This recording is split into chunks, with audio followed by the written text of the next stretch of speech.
खासदार संजय राऊतांनी एकनाथ शिंदे आणि राज ठाकरेंच्या भेटीवर पुन्हा प्रतिक्रिया दिलेली आहे। हा आमचा अंतर्गत विषय असल्याचं राऊतांनी म्हटलेलं आहे। दरम्यान एकनाथ शिंदे हे महाराष्ट्राच्या अस्मितेचे शत्रू असून त्यांच्यासोबत आमचे टोकाची भांडणं कायम राहणार असल्याचंही राऊतांनी म्हटलंय। बरं झालं असेल तर मी इथे कशाला सांगू? माझं बोलणं झालं असेल तर मी इथे का सांगू?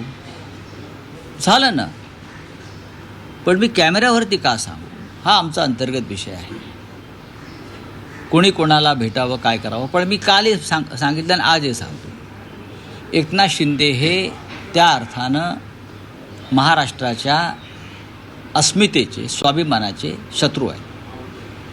हिंदुहृदय सम्राट बाळासाहेब ठाकरे यांची शिवसेना अमित शहाच्या मदतीनं चोरली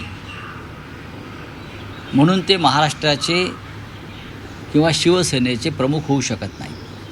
हा खटला कोर्टामध्ये आहे आणि तो आम्ही जिंकू।